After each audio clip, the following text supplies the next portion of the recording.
Hello and welcome to Her Story, Our Story. My name is Stephanie Wall. They call me Speaker Stephanie.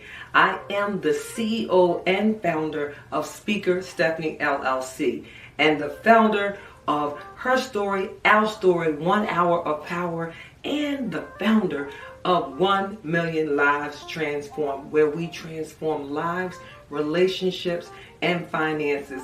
The goal is for every woman, every person to transform their lives. I particularly super serve those women who've experienced trauma in their lives. Welcome to Her Story, Our Story. Remember, you belong here. You belong there. You belong everywhere. Be sure to shine your light. My name is Stephanie Wall, and I'm certainly getting it all. Come on in. Hello everyone, and welcome to Her Story, Our Story. My name is Hope Jackson, founder of Always Hope, and my purpose and goal is to help women to unlock what is hidden inside them. I know from experience that sometimes in life when you're going through dark times, you don't realize the purpose that you have inside of you. So my goal is to help you to find it, and just to remind you that no matter what you go through in life, there is always hope.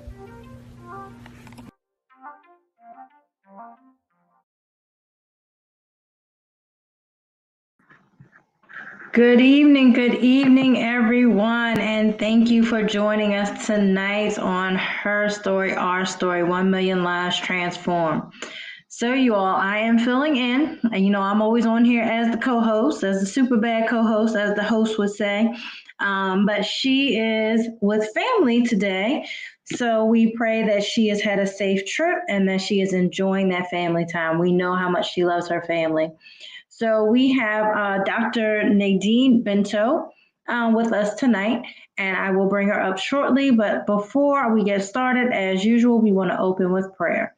So, Heavenly Father, we just thank you for this evening. We thank you for our guest and her yes. Lord, Father God, we thank you for making Stephanie to be obedient and just to start her story, our story. Lord, Father God, we just know that many lives will be transformed by what they hear or see something tonight.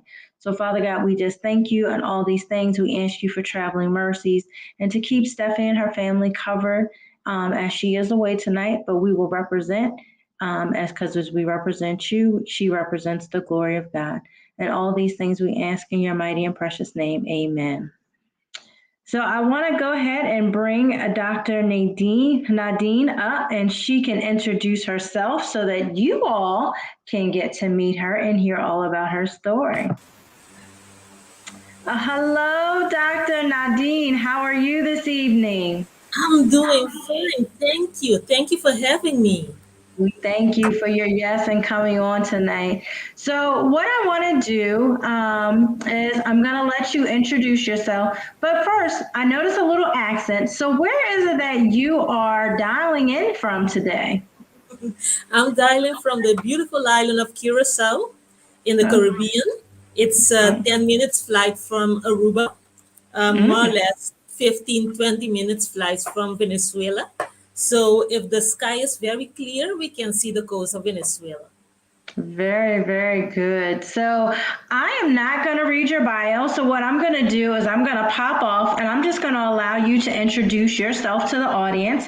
So you can just pretty much, again, state your name, what you do, who you serve, and then I will pop back on and I will just go in and start asking you a few questions. Okay, perfect. All right.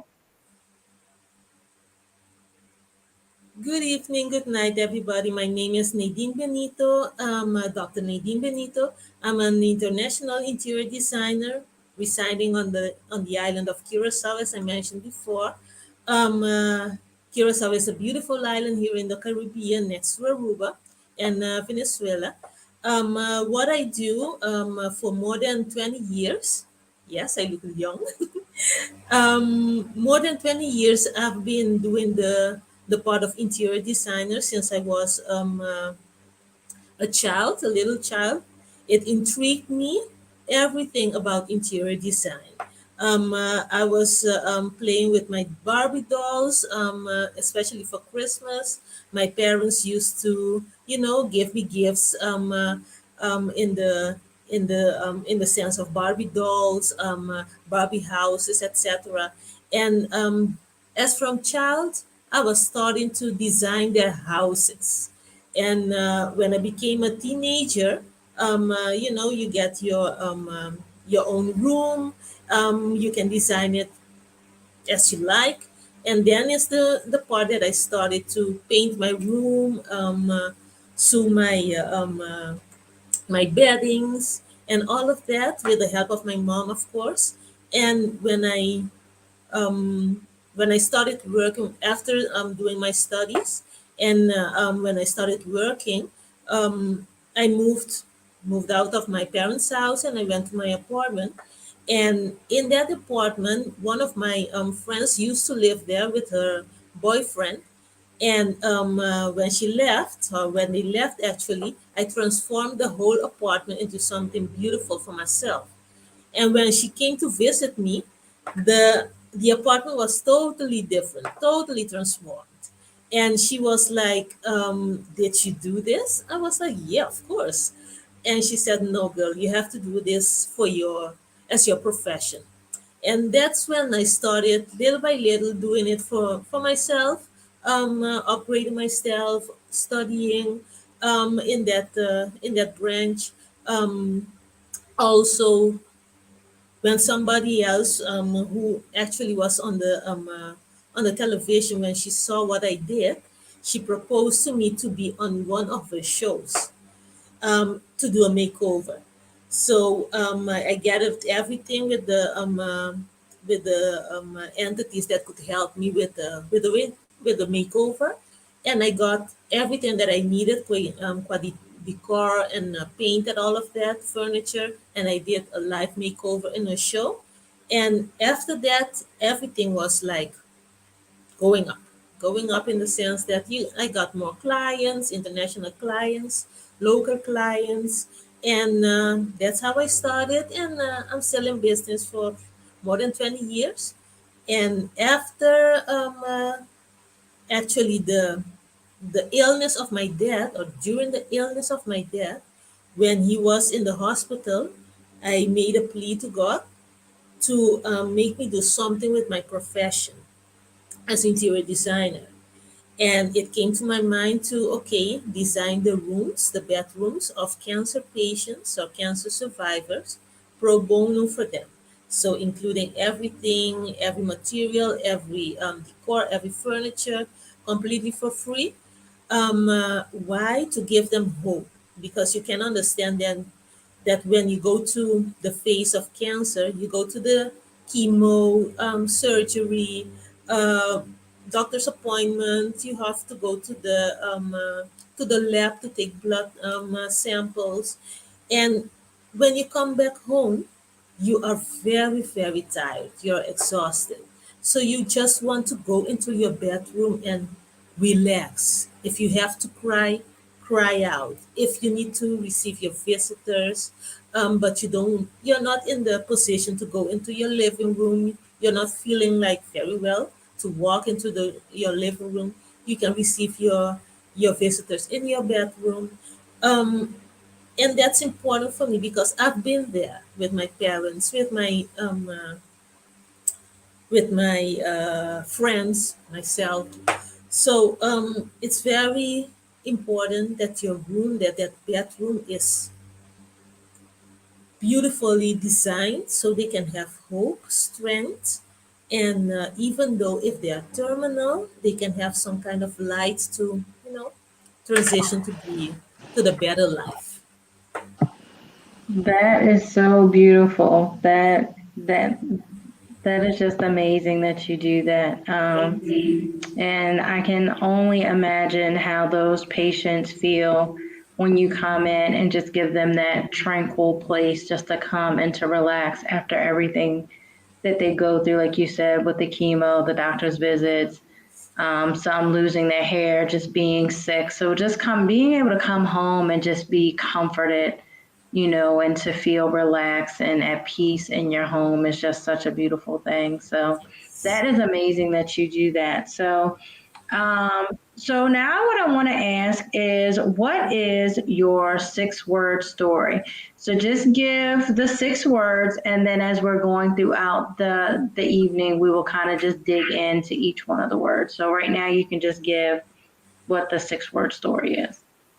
Actually, the 6 words are, in my case, 5 words. It's designing for a good cause.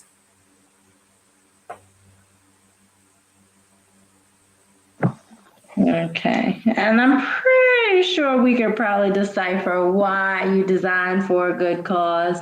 Um, but that, again, just your whole story, just everything that you talked about.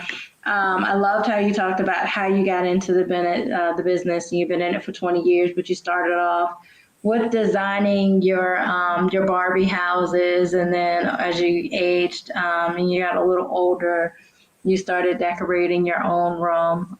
So I'm pretty sure that was amazing. You probably had some stylish Barbie dolls in that Barbie doll house. I remember having the Barbie doll mansion with the furniture and stuff. But I just had the basics. I didn't have the ideas or the, the talent to sit there and transform a Barbie house into something elaborate. So I can only imagine what your Barbie house looked like. Yes. um, so you talk about designing that you design or you create for free, residential, or you create spaces for cancer patients when they get home, and you do it on a pro bono basis. Um, and we asked you to share an object that has a special to meaning to you. So we want to know what it is you've chosen and then why. And can you explain what you have? And I'm going to drop off so everybody can see what you're showing real quick. Yes. You just tell us why you chose that. This is a family picture of us, of my family. We are in our cultural dress. This is a local cultural dress that we, in the season of March, April, we have the harvest season, which we call Impapiamento, which is my native language, Sewu. That's when everybody get together with their harvest, and they walk through the streets of Curacao. It's very beautiful. In Bonaire, which is our sister island, it's called Simadang. And in this picture, this was taken like more or less a few years before my parents passed away. It's a very special picture for me and for my brothers as well. I'm the youngest one of my 3 siblings. I have 2 brothers. They don't live here anymore. One lives in the States, and the other one lives in Europe. And when my parents, in this case, first my dad, when he got sick in 2000, in October 2014, he started to get sick, back and forward to the hospital. Unfortunately, after all that back and forward, when I made the plea to God to, okay, give me a sign to do something with my profession, 1 year later, in December 2015, to be exact, the 18th, one day before um, uh, his birthday, his 78th birthday, he passed away. After the funeral in January, beginning of January, my mom also started to get very ill. But elderly people, they don't like to go to the doctor. So I had to make my way so the doctor could come to my house. And when my parents, when my parents, in this case, when my dad started to get ill, I decided to put hold on everything on my life, everything on my projects, on business, everything. And I moved in with them. I left everything behind. I lost a lot. But it was satisfying now to see that what I did for them, to sacrifice my, let's say, life, my whole putting my whole life on hold for them to take care of them, because I'm now at I have a peace of mind that I took care of them, because my brothers were not here until the day of the funeral. And when my dad passed away in December 2015, my mom got sick, started to get sick in January 2016. Um, After going back and forward, test here, test there, doctor's appointments, going back and forward to the hospital, in June 2016, we got the results, and unfortunately, my mom was terminal with cancer. She just had a few more months to live. And the doctor told me, um, uh, at a certain point, she will be only staying in bed, and you can handle that all alone. So he recommended me to move her to the hospice, in this case, Hospice Alpha Cafen, where they were very gracious for me and for my mom. The director, Rian, um, uh, was very, very gracious. And I was staying there also with my mom. So I lived there in the hospice together with my mom for 2 months. My mom stayed for 4 months. I stayed for 2 months. Why? Because due to the, um, I didn't have a high immune system by that time, with all the hustle and bustling, going up and down with the grieving of my dad, etc. I got chickenpox at my age. Just imagine that. So I wasn't allowed to stay at the hospice, of course. I went back home to my paternal home, and I was calling, interacting via telephone with my mom. And 2 weeks before she passed away, I was released that I could visit her. During my stay, those 2 months, it was pretty hard because I saw 13 persons pass away. And during that stay, I created a bond with each one of them and their family. Till this day, I have a very close contact with those family members, and it encouraged me and gave me a better understanding what cancer is. People think that cancer is just a disease. Either you have breast cancer, or in my mom's case, she has stomach cancer, something very rare. It's just a disease, that's it. There lies more behind it. In this case, let me take my own example. When that person passed away, they left their house. In that time, they didn't, have that motion to, okay, let's figure things out with the testament, with the notary, and all of that, because they had the idea, once you start doing that, you're calling death into the family.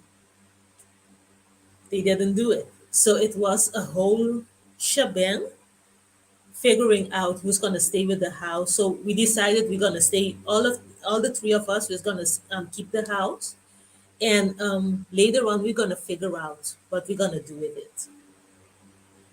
um, the part of grieving, people think that when you, in our case, I believe maybe in the States is a little bit different, but when we bury somebody here, we put them in the grave, in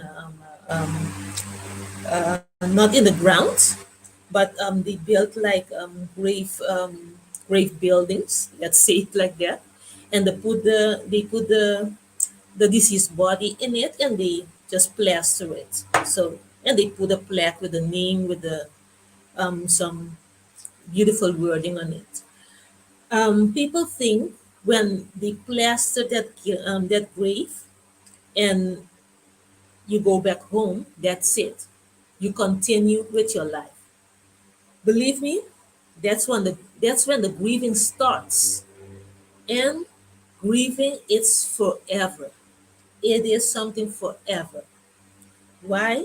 If you have strong feelings, if you have a deep love, a deep connection, with a belated one, you're always gonna grieve. I don't mean that you'll always be crying. I don't mean that you will always be sad.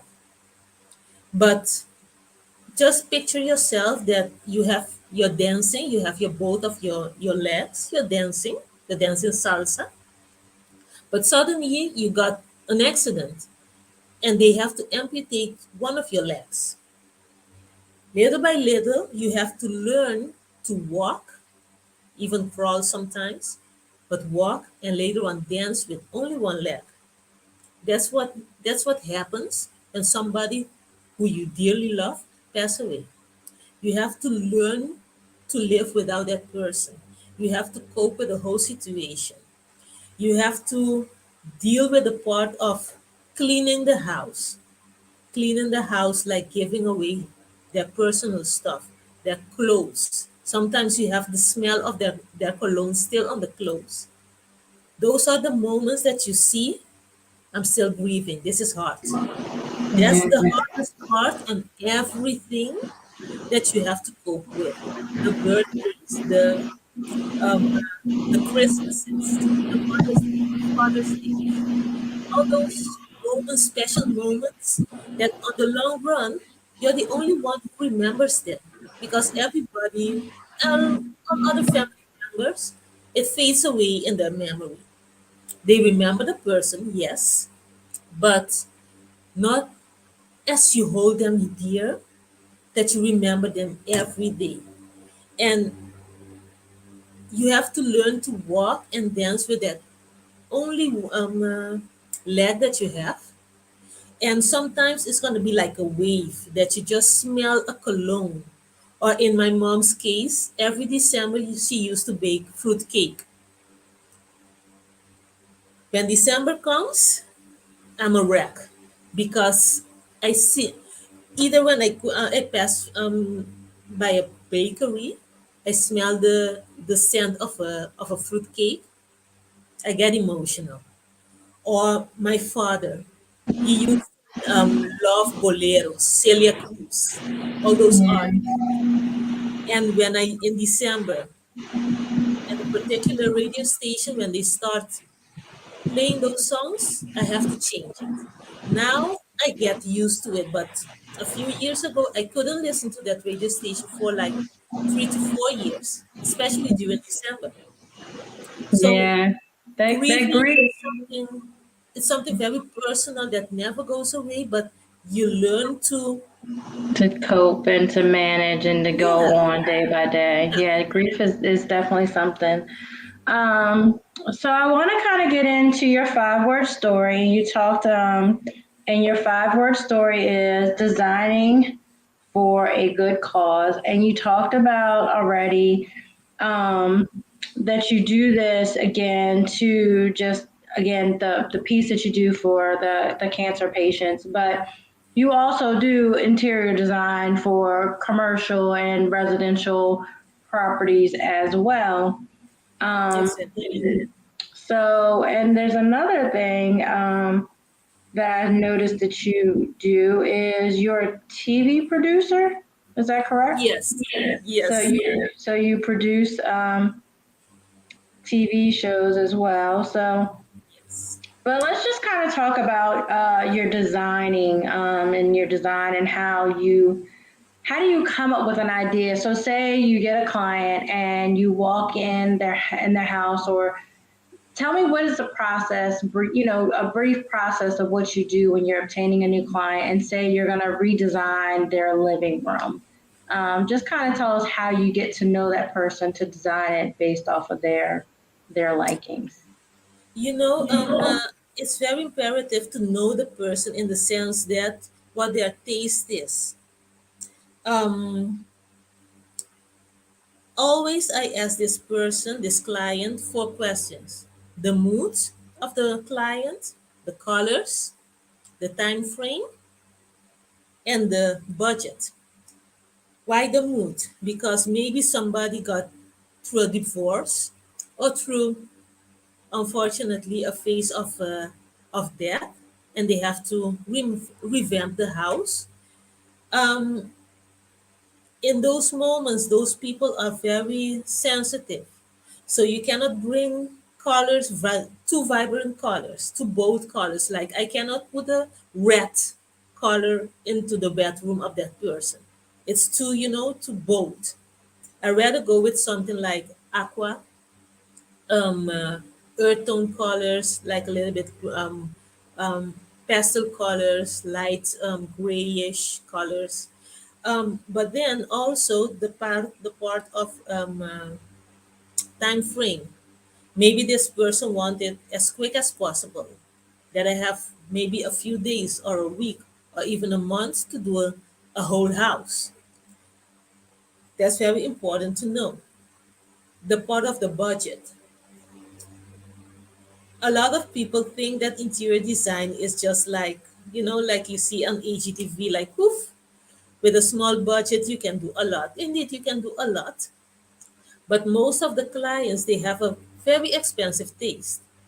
And you have to cope with that. You have to deal with that. Like, okay, they have an X amount of budget, but if they want to spend that budget on only one couch that costs like thousands of dollars, what's left to do the whole other part of the interior design?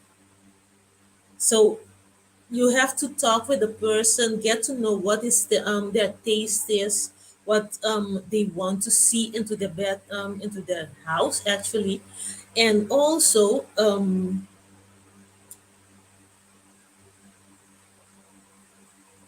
how they want to enjoy it. Because some people, like for instance, they want to do a makeover, they just want it for Airbnb purposes, to rent it out to somebody else as a business. But some people want it to live. They want to transform their house so they can live, so they can make it a home. Um, so it all depends. You have to get to know the client, get to know their taste, their look and feel, what they want, what they expect from you. Good communication is key. It's very important, and that's why I have the consultations. That when they call me, I get to the first consultation and get to know them. That's the first thing. Get to know them, walk through the house, walk through the property, and then I give my insight what we can do. Then I give my expertise, like, okay, we can do this and that. I believe the time frame would be 1 month, 2 months, etc., all depending on their budget. One thing that I love to break walls. I love it.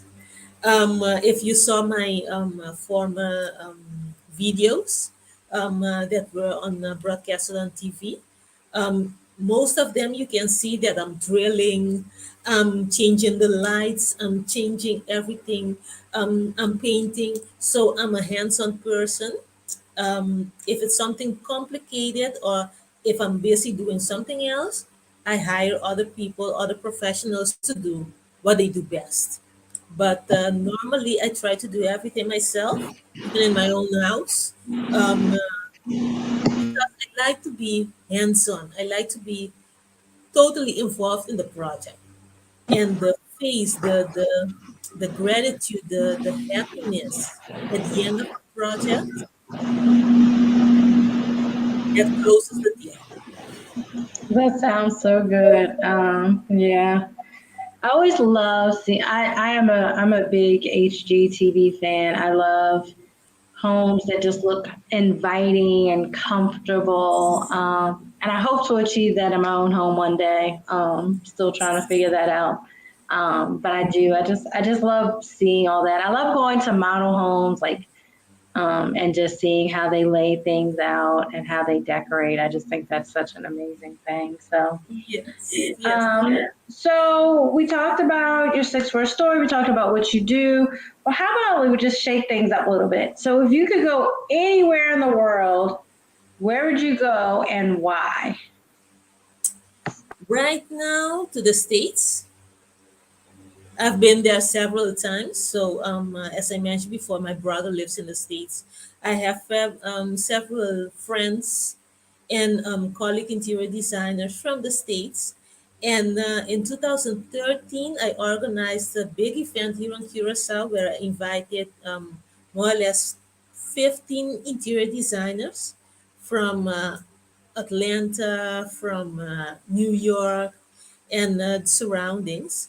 And we created a beautiful weekend where people could interact with them and they could show their abilities by designing several booths at the local warehouse store here in Curacao, where people could interact and ask design questions.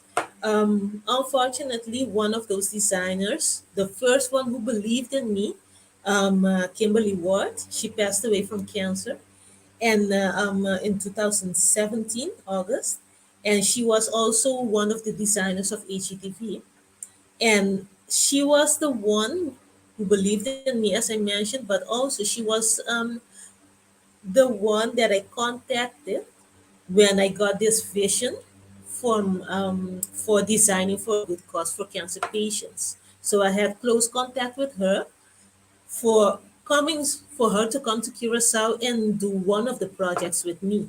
But unfortunately, she passed away, and but I still have close contacts with the other colleagues and with her family. So it's not only that I do interior design here in Curacao, but I do it internationally as well in the States. And that's one thing that I want to keep on doing. But I want to also expand my wings, branch out to do what I do with my foundation, Welcome Home Foundation. I want to start doing the pro bono design for cancer patients also in the States. You mentioned before that I'm not TV producer. Yes, I am. The reason why I want to do the part of production or continue doing the part of production is because one of the belated friends who passed away, she urged me to do what I do with my foundation publicly. So that's why I started the TV shows Welcome Home, where you can see the process that I go through with cancer patients, and how I design their bedrooms. Plus, back in the days, I had also my normal residential commercial TV shows, how I do interior design, more or less like AGTV, but here in Curacao. So that's the main reason why I swifted a little bit in my production and did it more for cancer patients so people can get all the information to help them cope with the whole situation. Okay. Thank you. That's really good. So, where do I want to go? So, okay. So you're doing the TV production, you're doing the home interior designs, and I also believe that you have a line as well. Is that correct? Now, Yes. what is included in your line? And if someone wanted to purchase something from your line, how would they go about doing that? Okay, I have my own line of comforters, comforter sets, with my own designs, more or less 225 different designs from Christmas, springtime, for teenagers, for men, for women, elderly people. So each design is different, and maybe you have the pictures that I've sent you. One then of those designs is called "I Will Survive." After all that I've been through with cancer patients and cancer survivors, um, um, I decided to call that line "I Will Survive" to give the people hope that whatsoever that you're going through, you will survive. It's not easy. It's not going to be easy. But if you keep your faith, if you put your faith in God, and if you just do your part, it's going to be okay. It's going to be okay. And one thing that I forgot to mention, after the passing of my mom, I lost three friends, including the interior designer of Atlanta.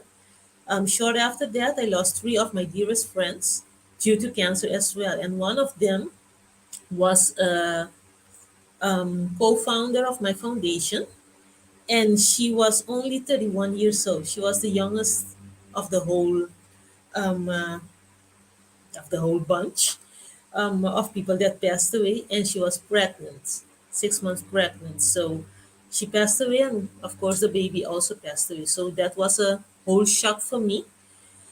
Um, and she was also one of the persons who always kept telling me to make this public, go public with it.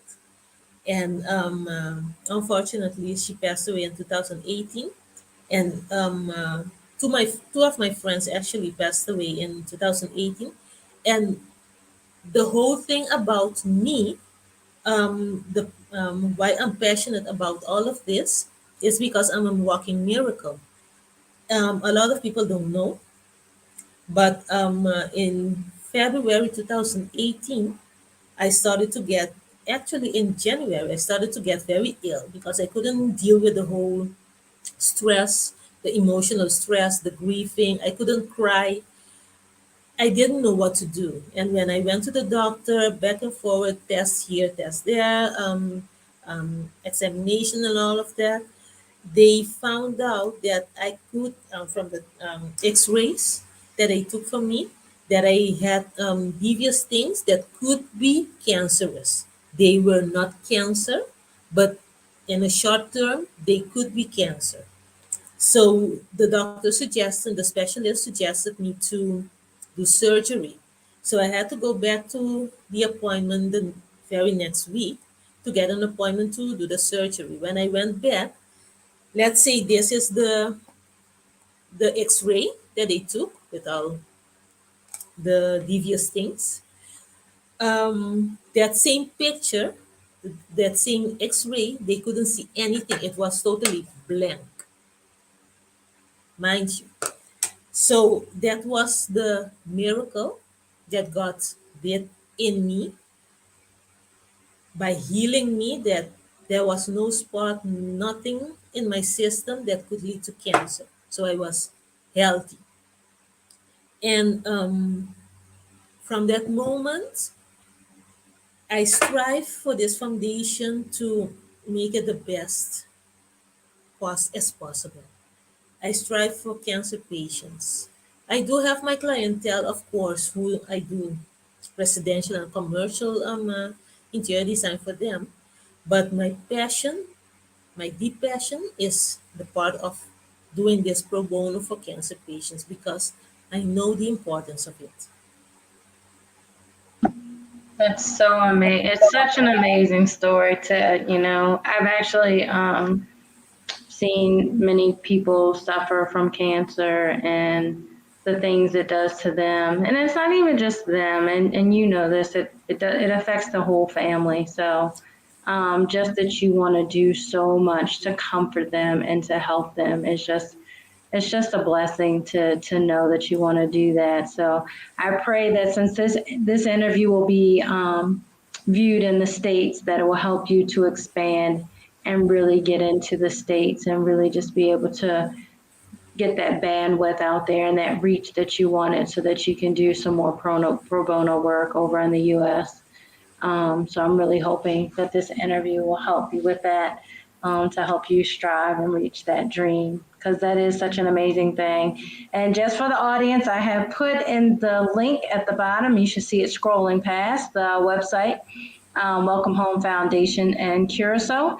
And I kind of peeked at some of the comforter sets and the things, and they are beautiful. The colors are absolutely beautiful. Um, so please feel free to go check it out. And just remember that the amounts that are showing there are Curacao dollars, so you will just have to convert it to US dollars. So what, Dr. Nadine, what does it mean to you to be of service? What does that mean to you? To give hope to people. You know, as I mentioned before, everybody, even if you're a celebrity, even if you have millions on your bank account, even if you're the healthiest person, You go to the gym every day, you work out every day, you're the happiest person alive. You're going through something. Everybody's going through something. And my thing is to help however I can, to give a helping hand. Sometimes people just need a helping hand to cross. Mr. Tyler Perry, I saw his speech at an award 3 years ago. 3 years ago, 2019. He was telling something about helping somebody to cross. Sometimes we see people in a good position. Um, you think they are wealthy. You think they are well established. They might be, but they just need a helping hand to help them cross, to help them achieve their goals. Life can be so overwhelming that you get caught into it, that you don't know what to do. You don't know how to deal with situation. That it's not only financially, everything is too much. And you just need a helping hand to help you cross that busy street of life so you can cross over and go to the other end and walk with peace, with ease to reach your goal. I don't mean that that person needs to be carried or everything has to be done for the person. No. Just take her hand or his hand, help them cross. That's the thing that I mean. I try to be of good service, that when I hear somebody or I feel something that this person might need a help, maybe the simplest thing, maybe that I can link this person, he or she has a good business or good idea, or they're struggling with something, that I can link them with somebody.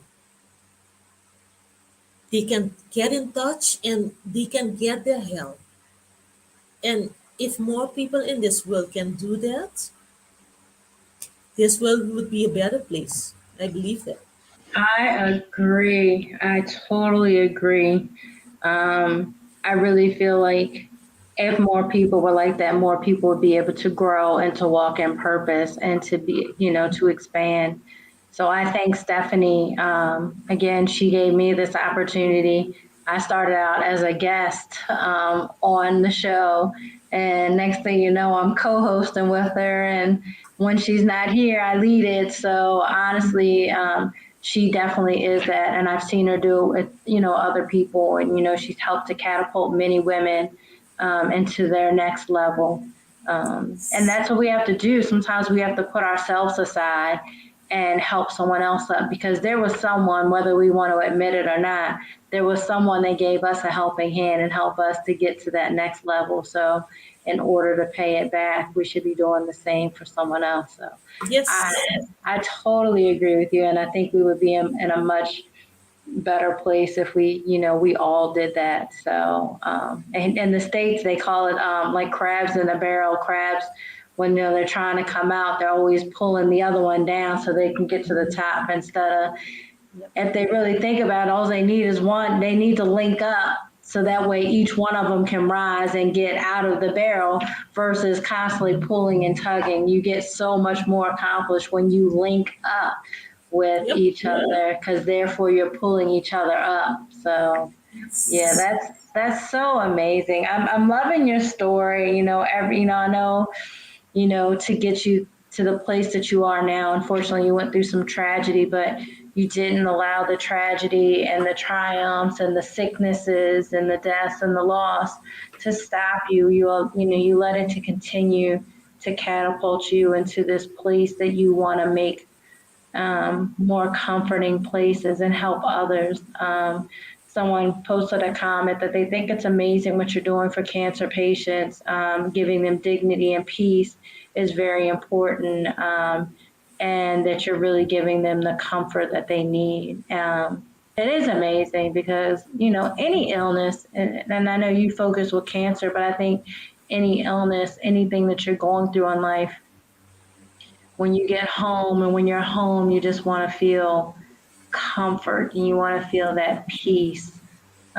Because as you're going through it, it's kind of hard to see that peace. And of course, my name is Hope, so it's kind of hard sometimes to have that hope. Sometimes you feel that it's lost, and what you're doing, like you said, is you're restoring that hope. You're giving people a sense of peace and a sense of hope, and that, despite what I'm going through, that, I have a place to come and feel comforted, to Yes. knowing that I have this safe, comfortable place to come to. And when people come to visit me, they have that as well. So I think that's just so amazing that you're doing that. Thank you. What advice would you give to a new entrepreneur or an entrepreneur that is currently struggling? What advice would you give to them? It's gonna be hard. I can. I'm not allowed. I'm not allowed to cuss here, right?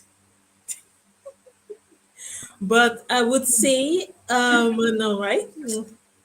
But I would say, work hard in silence. Let success make the toot noise. Why I say that? Because putting jokes aside, I love to joke. I got that from my dad. Um, a lot of times you're so enthusiastic. Hey, I got this deal. I got this design. I got this. Um, I got linked up with this person. And you share it. And now we have social media. We share everything on social media. Bad thing. I like social media. It's a good thing, but you have to use it very wisely. Don't share everything on social media. Social media is not real. It can be depressing because you're struggling to achieve something, but you see maybe your neighbor, maybe your ex, maybe your whoever, your co-worker, they're posting marvelous things, but you only see the facade of the beauty. You don't see in the back what's going on. So my thing is, don't spread your news openly. Work hard in silence. Do your thing silently. In due time, you will publish it and not publish it completely. Just a sneak of it, just a sneak preview. Not everybody has to know your business because not everybody is happy for you. I learned the hard way. I trusted a lot of people. I trusted a lot of people with my business, with money, with my life. And at the end of the day, I was nearly hopeless. I was hopeless. I was nearly homeless if I wasn't homeless. I was deeply in debt. I'm still hustling, struggling. You get very emotional. You have to go through life with your mouth shut. Do everything in silence. Work hard. But most importantly, next to working hard, believe. Have faith in God. Put everything in His hands. Sometimes we tend to, okay, I'm going to do this on my own. At the end of the day, it's not going to work. No. You have to learn to trust Him. Sometimes I'm like, oh, Jesus Christ, please give me a sign. It's not that easy. He puts you to tests. He puts certain situations in your life, certain people in your life to teach you a lesson. He put all those kind of people in my life to teach me a lesson about finance. Real talk. I'm good at interior design. I'm good at organizing, managing, bringing up ideas, linking, bringing up businesses, and all of that. Producing, top. Finances, trusting other people with my finances, depending on other people to help me with finances, it almost killed me. So that's my learning lesson that, okay, if I have to start from the start, rock bottom right now, do it alone. Nadine, do it alone. In due time, when the help is needed, when you ask God, He's going to send the right help, the right context, the right job, the right projects. That's the thing I say openly. I have a lot of things that I have to handle. I'm doing that. It's not easy, but with faith in God, you're going to stand on your feet. Stronger, brighter, and wiser. That's the advice that I will give and I give to all entrepreneurs, existing ones and upcoming ones, here in Curacao, in the States, around the world. Take it from me. That's so good. That is so, so good. And I agree that I believe when we, as entrepreneurs, we're walking in our purpose. And I believe when you walk in your purpose, God will make all the necessary provisions for you, For sure. that you're walking in purpose, and He will give you everything that you need. You just have to be patient. And I love how you talked about, do it alone. Somebody used to tell me sometimes you got to move in silence. And I know it's an animal that moves in silence. And sometimes you have to move in silence. And like you said, not share everything that you're doing because not everybody is going to be supporting what you're doing. So you have to move in silence so they're not secretly praying your demise in the background. So, but yeah, I love that. That's so good. Poor Yeah. Stephanie, she just missing out on such a good interview today and some good information. I know she would just love it all, and she's Yeah. missing it, so she'll have to catch the record. Yes, we can do a follow up anytime. Yeah. Um, One last question for you, and then I'm gonna have you kind of just do final thoughts, and I'll give you some our flowers as we say. Um, just briefly tell people, how did you get out of your own way? Like, how did you get out of your own way to do what you know you needed to do and what you wanted to do? Blocking everybody out. Just blocking. Blocking myself out, blocking everybody out. Family, friends, everybody. Why? You have good people around you. They have good intentions. But sometimes God puts you in a position that nobody can reach you. Why? Because He has to handle with you alone. He don't want you to have distractions from boyfriend, husband, friends, family, etc., colleagues, etc. He sets you apart. He puts you like on a hill. Okay, let's deal with your issues. Let's deal with how to deal with your finances. Let's deal with how to deal with your health. Let's start eating better. Let's deal with your time. You're everywhere in the sense that you're super busy helping other people. How about you as yourself? Who is helping you? People are helping you. Friends, family members, they can help you to a certain level because they have their own issues. Or sometimes they don't even care. Let's be bold. It's just simple like that. They don't have the time. They have their own things to do. So God puts you aside so He can deal with the traumas that you have inside from your childhood. Everybody has traumas.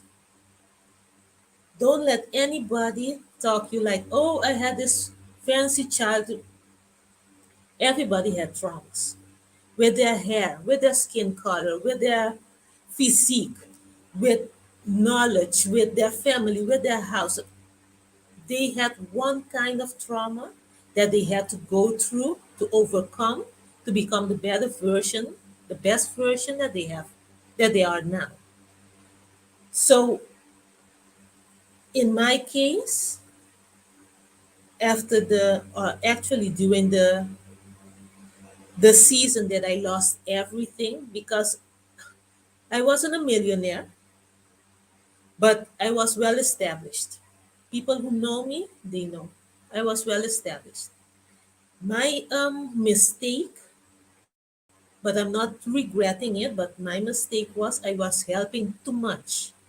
I was taking from my own cup, in the sense that you have your cup, right? The idea, the ideal thing is to use the overflow of your cup to help others as much as you can. It's all it's also written in the Bible to help. But in my case, I was using my cup, the overflow, my cup, the content of my cup, and sometimes even the cup I was giving away to people to help, because that's my nature. I love to help people. Why? Because I put myself in the position, and I have this motto also: be the person that you needed when you were in deep, deep struggle, deep mud, deep bleak. And I always do that. I put that I, I put that shoe on, like, okay, if I was in that position, what would I do? And that was my thing that put me in this balance, that I was helping the wrong people. They were taking advantage of my situation, of my help. They were not deserving of my help. And that landed me in a position that I lost everything, everything. Houses, car, what, everything. And then came the illness of my parents. And so it was a whole situation that I had to deal with. I still deal with it, but I'm better off from years ago. And I have this knowledge to share with others. That's why I emphasize on finances, your health, your own cup. Make sure that your cup is full always. And the overflow, you share it with others as much as you can. But never, never let your cup dry. Never, never give your own cup away. That's your that's devastating. That's amazing. We just talked about that last week on the show. We were talking about to Tiandra Price, who's an artist, Yes, and yes, we I were saw talking. that. You did, yeah. We were talking about not to give in only in your overflow, but keep what you have in your cup for yourself. Because if you give all of what you have nothing to give, and then you're depleted. So we just talked about that. So. But Dr. Nadine, I appreciate you coming on tonight. Your story is amazing. And I pray that this interview will reach out to others to get you into the States to start doing cancer patients' rooms or whatever, that you want to do, whether it's in, I guess in their homes, most likely, making that a comfortable place for them. So I really just hope and pray that gets out there, and that your show that you're producing just does well again, and just doesn't just stay, international, that it goes worldwide so other people can see it, and that what you're doing, other people catch on and want to start doing the same thing, or pouring into you so that you can do more, and that people will link up with you to pour into what you're doing, because what you're doing is God's work, and it is comforting to those who are going through. And again, it's not just the person going through, it's the entire family. So It's the entire community. it is. So again, we thank you so much for coming on tonight. We appreciate all of the information you have shared with us. Did you have any final words that you just wanted to share with the audience? If so, you want to go ahead and do that now, and then I will close us out. What I want to share is, again, believe. Believe. Nothing is impossible. Sometimes you try so hard to accomplish a goal, to accomplish a mission, but it doesn't come true for one or other reason. Just go back. Just go back, sit and relax and chill. God will send you the answers.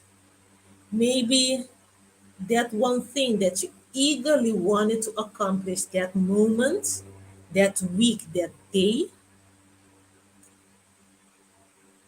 wasn't meant to be on that day. Maybe the day after that. Why? Maybe he is saving you from something. Maybe he will be giving you something better. Maybe he has to prepare you to open up your heart, your mind, your spirit, your eyes to see the worth of the thing that he wants to give you. If you hustle and struggle to get that thing that you want, like those parents when the little children are too like spoiled. Mom, I want this, I want this, I want this.